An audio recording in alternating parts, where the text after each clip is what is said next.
Alright, so we're going to be working on a pinball machine, and as you can tell, it's going to be an EM pinball. It's Williams Skylab. And I'll make an apology right now. I forgot I was going to film working on this, so I kind of cleaned the majority of the switches already on this entire bottom board, except for all these.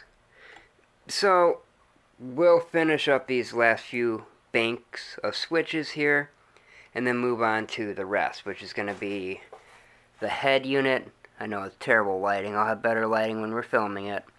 And of course, the bottom of the playfield. There's plenty to see me clean, so don't worry about that. But anyway, I'm still waiting for the parts for this pinball, because on that little horrible short that I made, it was missing one of the lifters right here. And as you can see, I just grabbed a switch that I pulled out of another pinball machine. Yeah, it's an epoxied lifter. That's why I pulled it out of the other pinball machine a long time ago and replaced it with a good switch. But unfortunately, the order that I made for them is on back order, so I gotta wait, and I don't want to wait to do it. I want to get this done so the pinball's working. Then once it's working, I can go ahead and just replace the whole thing again. It's not that big of a deal. So that should take care of the problems, at least on that. But I still want to go through and get a lot of this cleaned up. Pretty much, there's a lot of different ways you can clean one of these. Well, the switches, that is, the leaf switches. And, well, you can essentially use like a cleaning solution with essentially like a business card, an unlaminated business card.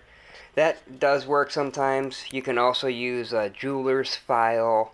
You can even get one of those fiberglass erasers. I've seen that work sometimes. The way I like to do it is sandpaper. Just 2500 grit sandpaper. There's hardly any grit to this, because you don't want anything heavy like this sandpaper. This is 80 grit. You use that, you're going to cause damage to your contacts on the leaf switches. Yes, it'll work, but it'll only work temporarily. And after a little while, with enough heat and electricity going through it, it's going to burn up the contacts and you'll be back at square one again. While using the really fine sandpaper, what it's essentially doing is polishing this contact instead of sanding off the protective coating that's on there. And I'll give you an idea. I sanded the top one right here. Right there. Sorry for the bad angle. See if I can't like fix that a bit. You can kind of see with the light. It's shiny. It wasn't shiny before. It was kind of like the top of that switch, nice and dark. So virtually no connectivity right there. But all I do is really make them into little strips, and then I just very gently polish them up. You don't take very much, just a little light scrubbing on the top essentially, and then check them. And if you need to, just kind of go around the edges and stuff like that. Well, that's pretty much my explanation of how you're going to clean a switch. One of the quickest and easiest ways in my opinion. So I'm going to set you up on the tripod, and we're going to go through the rest of these switches here and get this bottom board completely taken care of. Clean out the bottom of the pinball's cabinet, the body cabinet. Then we're going to get this reinstalled again. So I'll be right back with you guys. Alright, so basically what I'm going to do is, like I mentioned before, I'm going to go ahead and show you how I clean these little contacts with my extremely high grit sandpaper, and how I put this stack back in.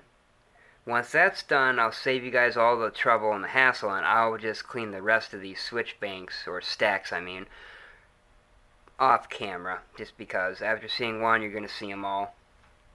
And just so you know, as a reminder, the only reason why I actually put that crappy leaf switch on there with the jerry-rigged lifter is because I just want to test to make sure everything's going to work before those parts come in. So, anyway, essentially what I'm going to be doing is I need to make sure that each contact that's actually supposed to contact each other touches each other gently, I'll put the sandpaper in between there and just very gently kind of give it a polish. You don't need to put a lot of pressure down or anything. Just give it a few little swipes and there we go. It's all clean on that one. And we'll go to the next one. You can pull each individual leaf switch off the stack if you really want to. I mean, it just depends on you, I guess, essentially, if you want to do it. You know, I mean, sometimes it's easier, sometimes it doesn't really make much of a difference. I'm just trying to be quick about it in general. Get a hard to get spot on that one contact there. Okay, we're good there. Go to the next one.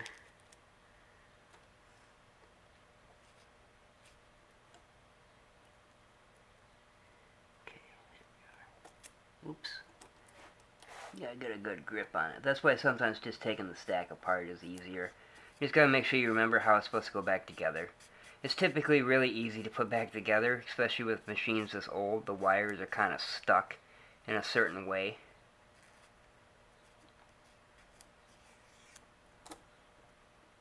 There we are. Go to the last one now.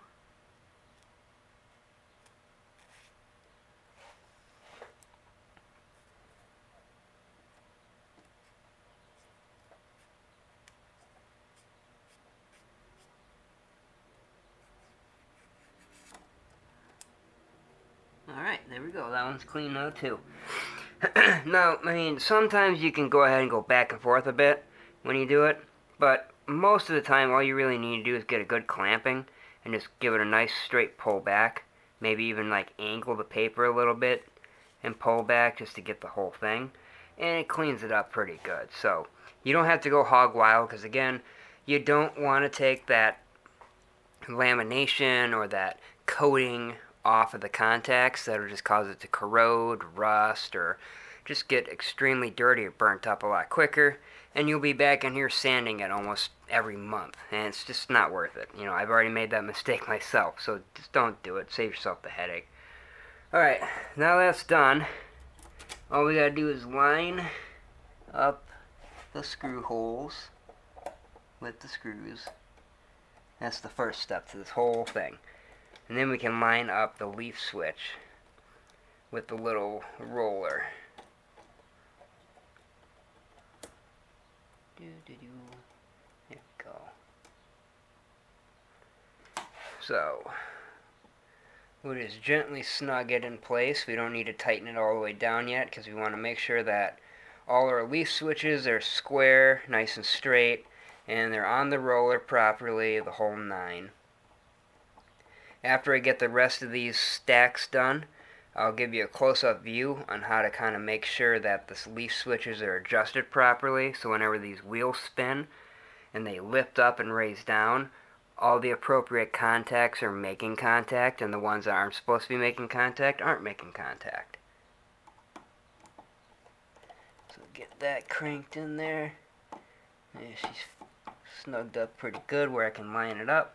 And it's pretty easy to line up. You just want to make sure each stack is pretty much just straight. Okay, you can look down to the top and you can see if a leaf switch is pushed to the side or anything like that. You just want to straighten it up. So they're all pointing in the same direction and they're all straight and even. Okay, so they look pretty good, and I'm just going to gently hold them when I tighten this down. Now also remember, don't adjust the gapping between contacts unless these screws are completely tightened down, because that will adjust the gapping by itself. There we go. So now that's tightened down. Now I'll give this a quick little hand spin. There we go. Take a gander.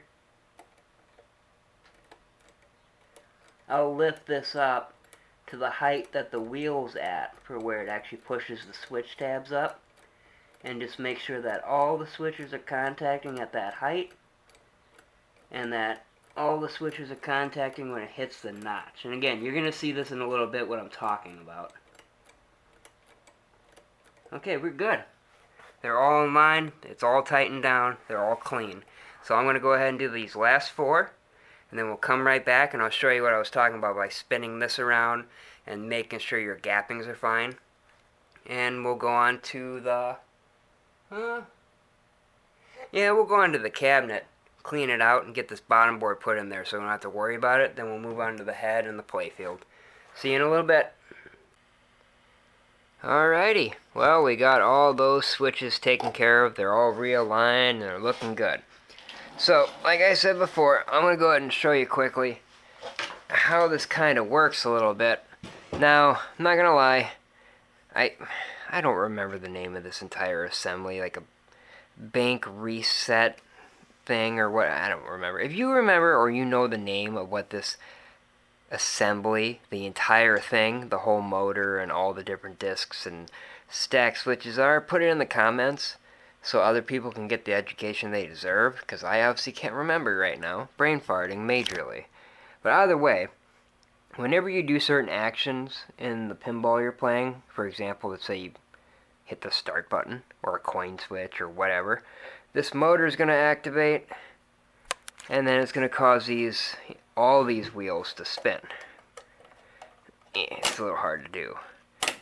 And depending on what wheel is located in a certain position, stuff will determine what switches are activated and which ones aren't. So I'll bring this all the way back to start. We'll use this switch set to kind of show you. There's a groove in this wheel right here, which causes the entire stack to drop down, and when the motor turns on, this causes the stack to go back up, which, as you can see, if I can get this thing to focus for you guys, I apologize. Let's see here, it's just not focusing for me. There we go.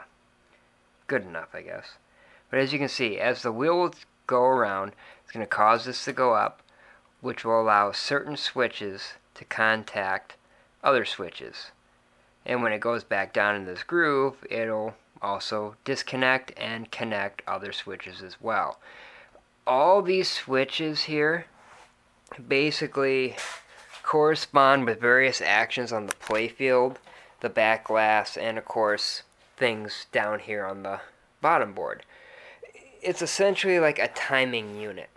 Everything is timed so that it activates specific relays and such and other switches in a pattern so that actions can happen. It's a very complex thing when it comes down to it. I mean, it can be an entire video on just how this entire thing works. That's going to be the most basic of all the basic explanations. It's a terrible explanation, but I mean, like I said, it's just so complex. I can't take the time in this video to try to explain it.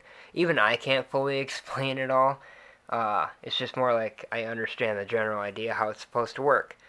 I don't know, maybe I'll make a video about it in the future. I'll get a schematic pulled out and you can kind of follow the schematic with what all the switches are supposed to be doing and so on and so forth and yada yada yada. But every switch on here has been cleaned and adjusted.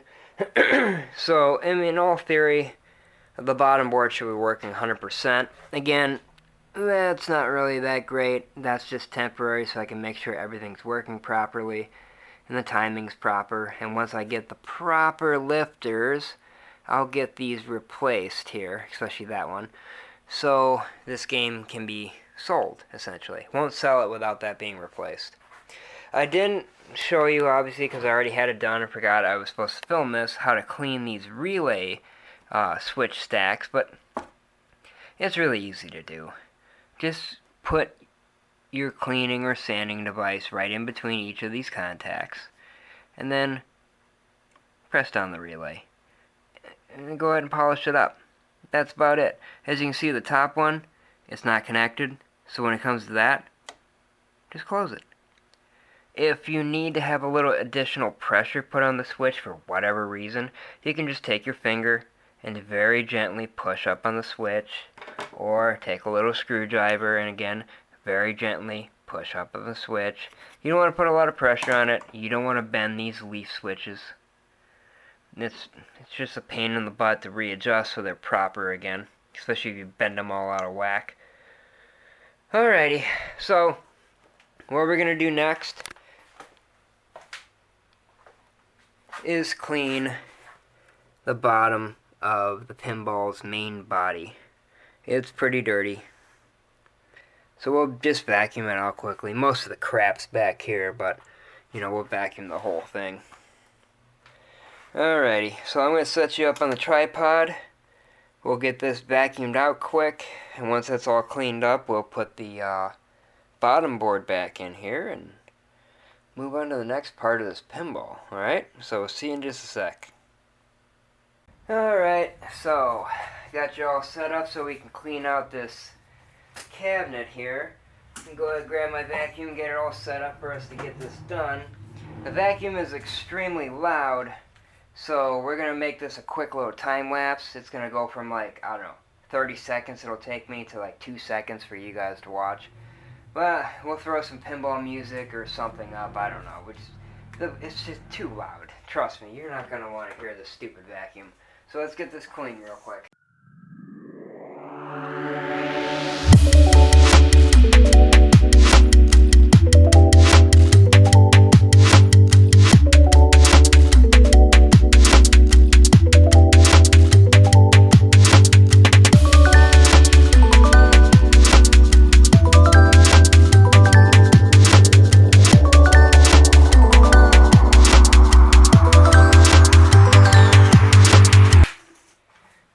There's that. That was pretty simple. I'm going to go ahead and quickly wipe it all down with a rag and some simple green. Give me just a sec, I'll go grab that. Alrighty, so like I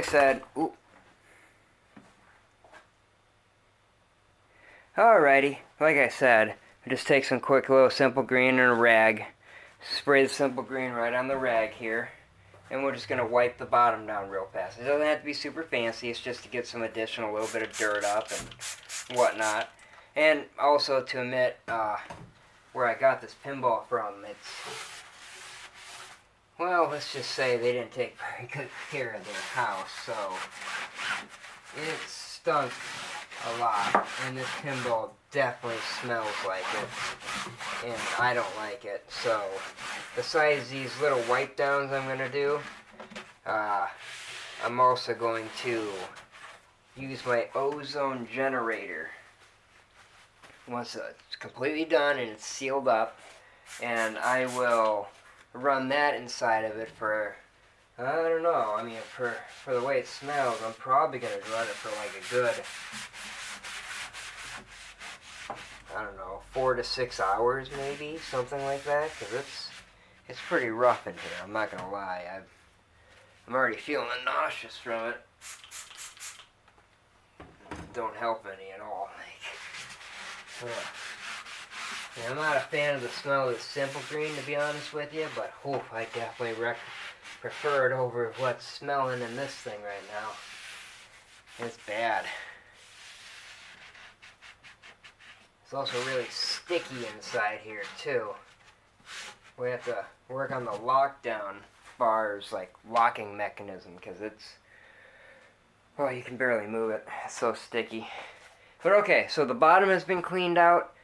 We're ready to go ahead and put the bottom board back in, bolt it in, and get the rest of the hardware hooked back up. I didn't show you, but I took the chime box off, and I'll show you why once I get it all back together. It's basically in the way, and you'll see what I mean when I actually show it to you.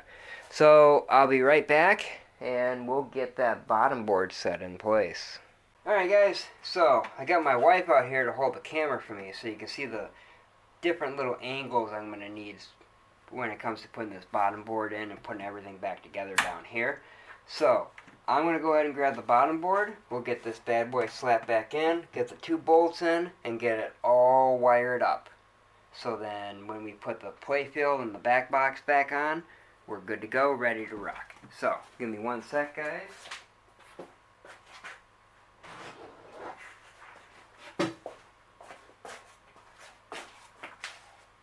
Alright.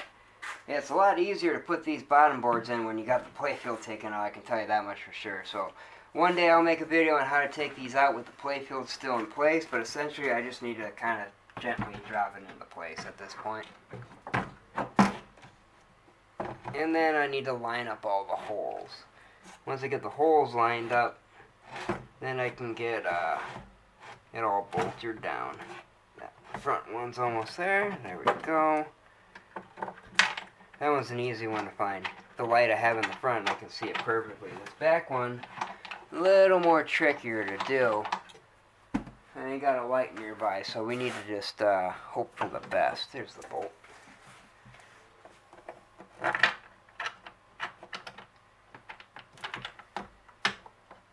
You can kind of tell by just wiggling the board around where it needs to be. There we go. So found that hole there. And you figure after 4 kids you know how to find that thing, but you know. So here we are. We'll go ahead and get this cranked on. Okay, there's that one. And there's that one. So we're all good to go. Bottom board's in place. It ain't gonna fall out. Now, we still need to hook up a few connectors to it, and we have to hook up the chime box. So, first things first, let's just make things easier for ourselves and pre-route some wires. As you guys can all tell, this right here is gonna be your power cord. So, that's going to go up and through the back box. There's a hole through this neck piece here that comes through the back box and everything like that. This port goes right through here. If you can see in the back here, we got this little hook. The cord just goes right inside there, just kind of makes it a little more neat. Now here we have the Jones plugs, alright? These Jones plugs are going to also go up through the hole into the back box, alright? So we'll just go ahead and pre-route them, get them right in that little slot, and we'll just hang them there for when it's time to put the back box in. We'll have to put them back inside here so the back box can actually mount, but it's good for now. They're out of our way. These Jones connectors right here, these are the ones that you connect your playfield to. So you won't see me connect these up for a little while yet. But, you know, that's what holds the playfield's circuitry and all that kind of stuff. Now, what we need to do is hook up, or remount, not even hook up. Well, we have to hook it up too. So we got to hook up a chime box and remount it. This is the Jones plug for the chime box on this machine, alright? And that goes into this Jones connector right here. So we'll just go ahead and get them lined up, plug it in. You can't really screw it up because of that right there, that piece of metal.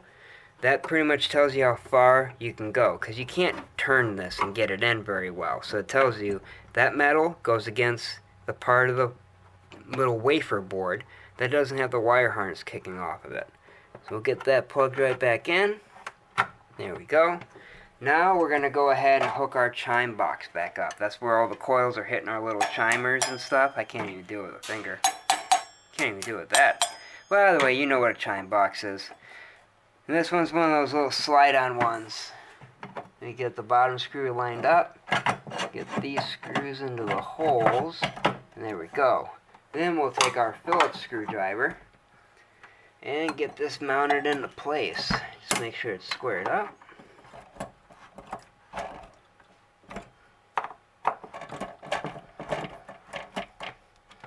And then to get that bottom screw tightened up, you won't be able to see it, so that would be an impossible angle, especially with almost no light. I can barely get the screwdriver on it. Alright, there we go. Okay, so that's all tightened up. Sweet. Now, the last things we need to do is just connect these Jones connectors. Alright, so this one, this 2-wire one, is going to go to this double connector right here. And this is your knocker. So, you know, if you get a bonus, like say you get an extra ball or something like that, or extra credit, whatever type of game you may have, this is going to knock, and it'll make this really loud, like, plunk sound. It's kind of alert you that you're like, hey, you want a bonus, or whatever the game is set up for.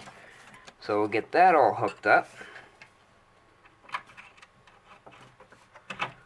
Okay, now we got these two, and these are basically for the coin door, the start button, and the flippers.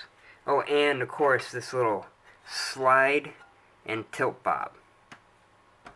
Alright, so we'll get them hooked up real fast. These ones are pretty easy because they're both different sizes, so they only go to certain Jones plugs.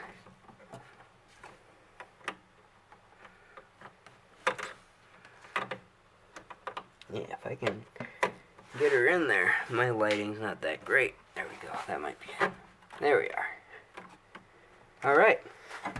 So, that's how we get a bottom board put back in here. Next step is to go through the back box.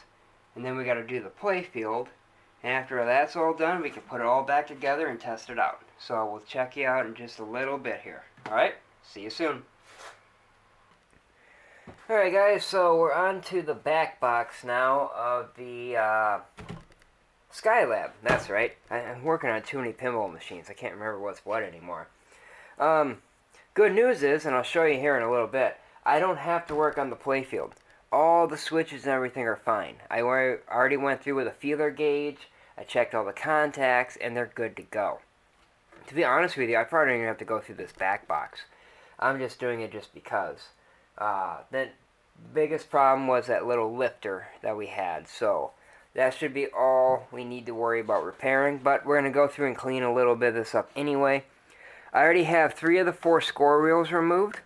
They're actually really easy to remove. It's going to be kind of a pain in the butt to show you directly, but if I can move this score reel just right. Alright, yeah. See that pin right there? Well, that pin moves to the side, okay?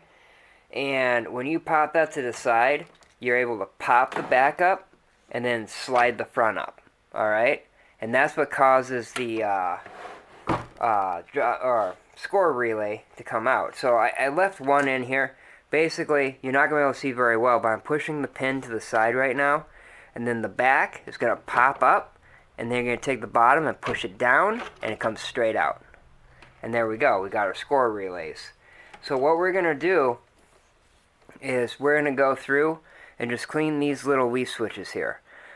All these other contacts in here are perfectly fine on all the score reels. I already looked at them. So we don't have to worry about that. We'll even go through and polish up some of the relays in here as well. And that should be it really for the back box. And after that, we just need to put this thing back together and test it to see if it works. And I'm pretty sure it's going to work just fine. So let me get you guys set up so you can see a little bit better. And then we'll get these clean and put back together. Alright, be right back, guys. Alright, so essentially all I have to do is kind of come in here and polish up these little contacts a bit. And remember, I'm using 2500 grit sandpaper, so it's not going to really cause much abrasion to it. It's more of a polishing thing. So that's all it is. We just kind of go through and polish these contacts up a little bit. You don't have to go too crazy. I'm not going to lie, these ones are a little more pain in the butt to do, just because there's not much room to work with. So you got to kind of work with what you got here.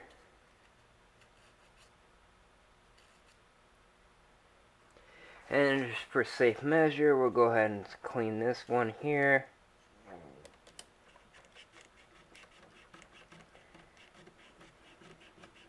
Yeah, there's a little switch down below here. See it right there? Okay. Alright, so that's how those are cleaned. So I'm going to go ahead and I'm going to go through the rest of these. And then I'll show you how we put these back in. Then we'll do the relay bank here, and that should be it. We should be able to put it back together and see what happens. So I'll be right back, guys. Alright, so everything's been cleaned up. We don't have to worry about doing any of that rest. So, one thing to know, you can see I already got one of the drop target, my God. One of the score reels put back in. So, the one thing to note is the front piece needs to snap in first. And you're going to base it off that groove or cutout right there. And it's going to mash up with that groove or cutout right there. Okay? So essentially what we want to do is first get all the other drop targets, or god damn it, drop targets. Why am I always on a drop target right now? The other score reels out of the way. Get this down below.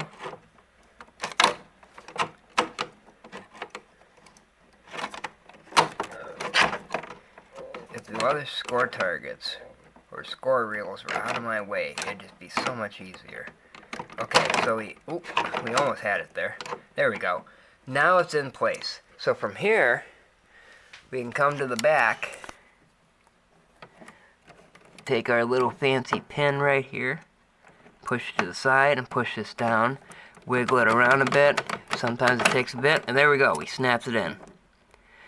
And that's how we put those score targets back in. Alright?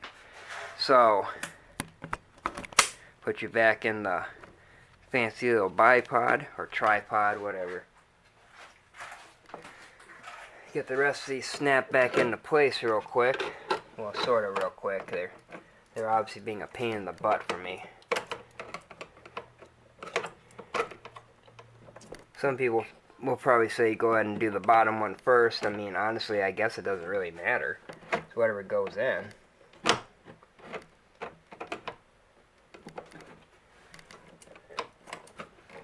Just takes some finessing. A little bit of wiggling around. There we go. There we are. There, that one's in place. Move the last one.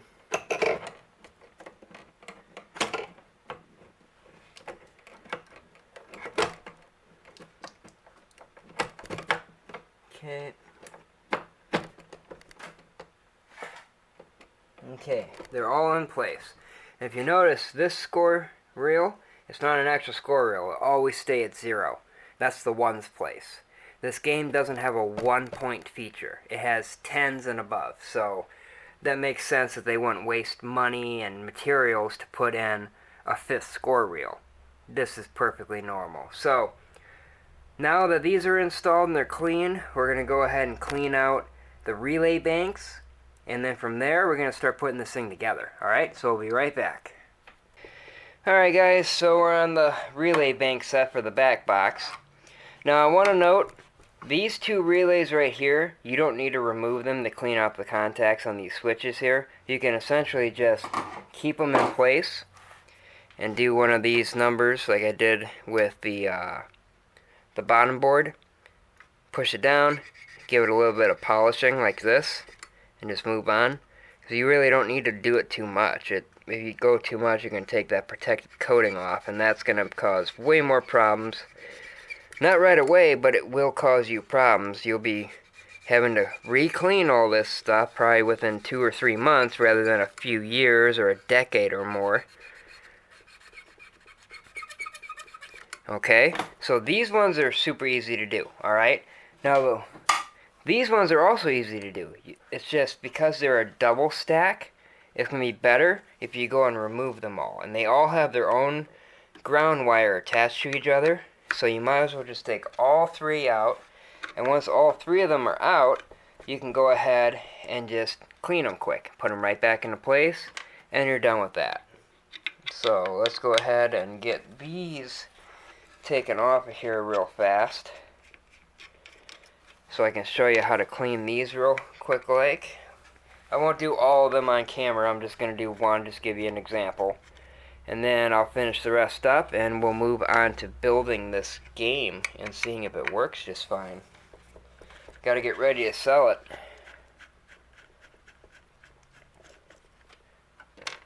Okay, only 2 more screws left for this last one.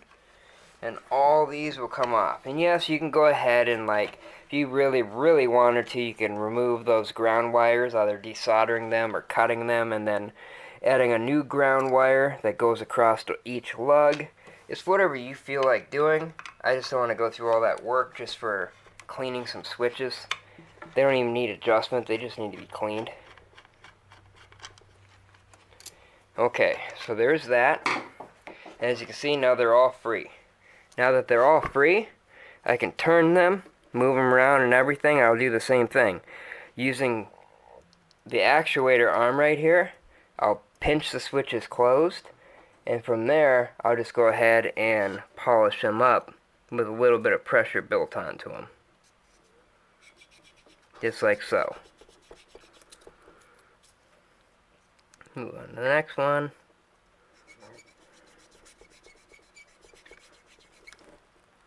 And if you notice, I'm always, as I'm doing it, I'm twisting the paper in different directions.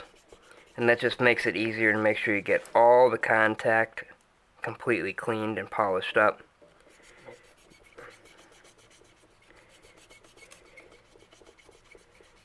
Okay, come over on this side and we'll do the exact same thing for these last two switches.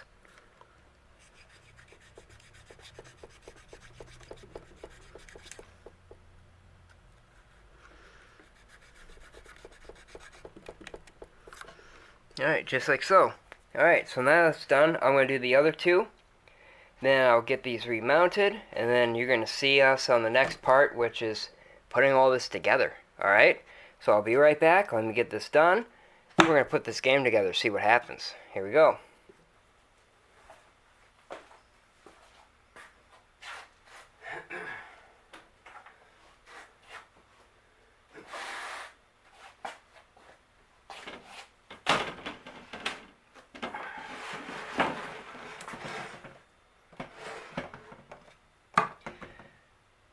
Alright guys, well I got the head put on here real quick like. I am sorry for the bad lighting and everything else. I couldn't get my light set up in a proper spot for you guys. But basically, the head is on. I have to bolt it in. What I wanted to show you is make sure before you slap this head on top of here that you tilt it forward, or do it before you even put the head on. Get the cord put in. There's a groove right here to get the power cord through. That's a big key thing. Otherwise you can't get the back door on.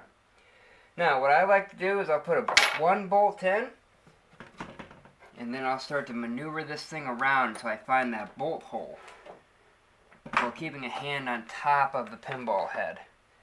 The last thing you want to do is have this thing come crashing forward and you shatter your back glass.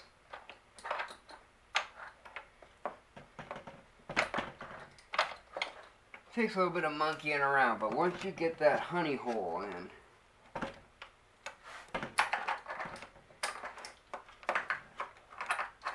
there we go. Found the first honey hole, so we go ahead and get this bolt hand tight. When I mean hand tight, I mean just snug it up by your fingers. Now we're going to do the same for this bolt.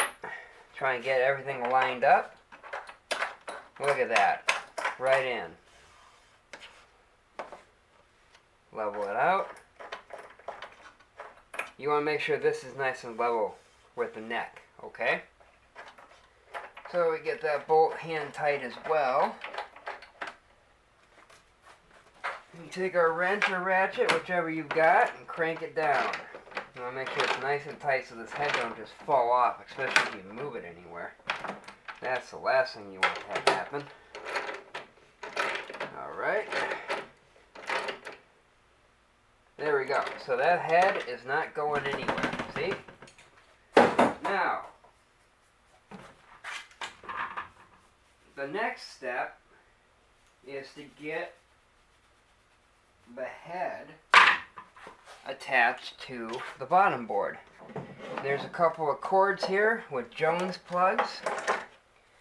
2 Jones plugs is all you need for this pinball. Now you can't screw it up. For one, the way they're wired, you can tell this Jones plug doesn't go down here and this one go up here because, again, that's the way they're wired. But the other key thing is, one is bigger than the other. See that? One has 2 hole pins. One has 2 hole additional pins. So it's really hard to screw it up. These Jones plugs, you need every single hole filled in with a plug. So we'll get these things plugged in real quick here. They don't take much time to do. Pop them in, make sure they're level all the way across, middle, and both ends.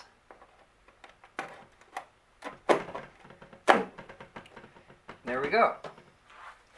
scoot in front of you real fast, and I'll give you a closer look. I know that was a terrible, terrible lighting source, but we got our bolt here and our bolt here. Typically there's 4. This one only came with 2, and I don't have any additional bolts, so that might come out in the price that I asked for.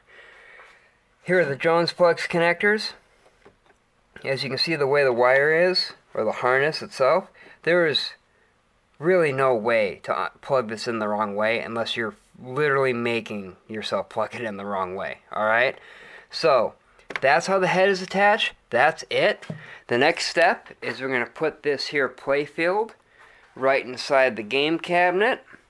Once that's in there, we're going to go around and just clean some stuff up real fast. And we're going to turn this thing on and see if we can make it work. I'm kind of excited. I'm hoping it works just fine. So we'll be right back, guys, alright?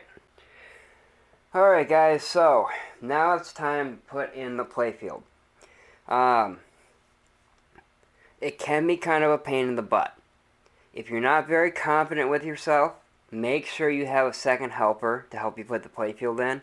And to be honest with you, you should have a second person to help you anyway, just because it's old, and why take the risk of dropping it? I'm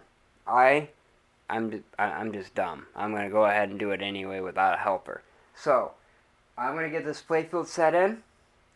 I apologize if you see my ugly mug. It may crack the camera. If it does, well, who knows? We'll see. So, anyway. So, we're going to go ahead and get this bad boy put in place. It's got a little bit of weight to it. Remember, lift with your legs, not your back. Ugh. Sorry for blocking the camera, guys. Just gotta make sure I get it in there just right.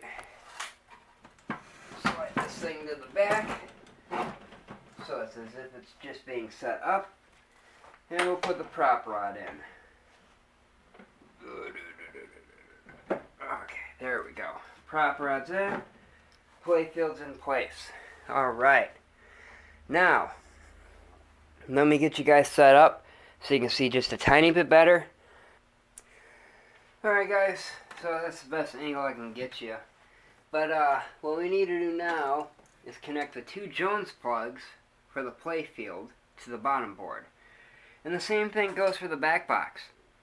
You really can't screw it up for 2 reasons. One, the way the wires are set up. If you want to force the wires this way, I mean, I guess you could screw it up, but you're literally forcing against the natural layout of the wires. After 50 plus years, these wires are pretty much going to sit right where they need to be. Not only that, but both the Jones plugs have different amount of pins on them, so it's really difficult to actually like screw this up unless you literally force yourself to screw it up. So let's go ahead and try and get these Jones plugs put in. Just like so. Same thing. You gotta push on the edges and the middle. Make sure they actually get into place. Yeah, the playfield's shifting around. It's not a big deal. Yeah. Come on now. There we go.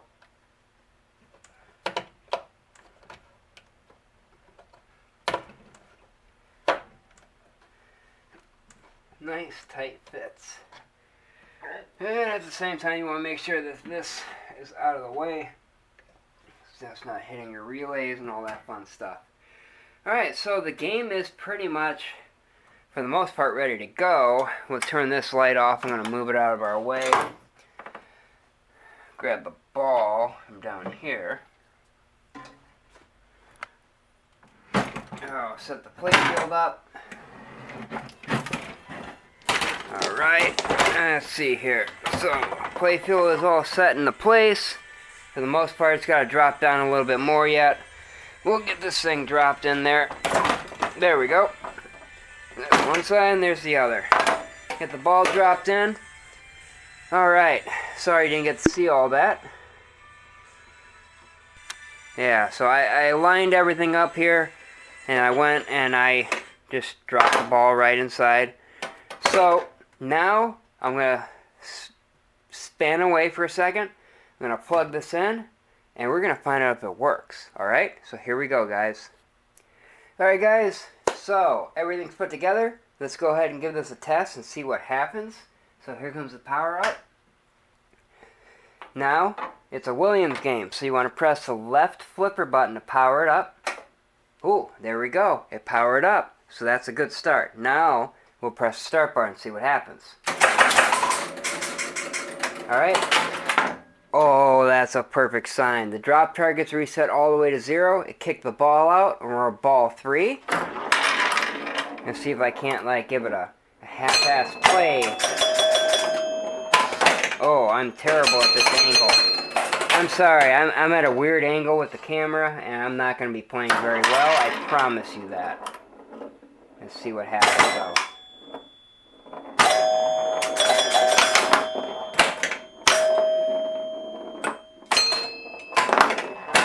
Ah.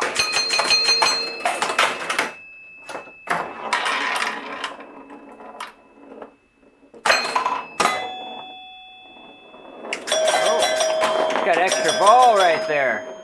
Extra ball.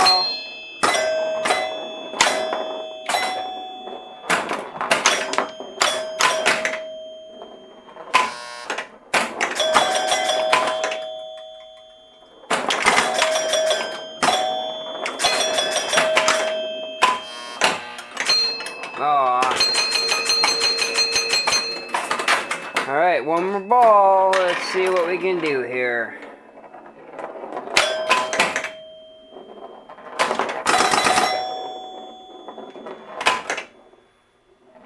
Not very much. Alright, well there we go guys. The game's actually working just fine now. Sweet. I'm loving it. I didn't get a very good score. I only got 36,600. But the game itself is working. So, all that worked. Sweet. Alright guys, well that's Skylab.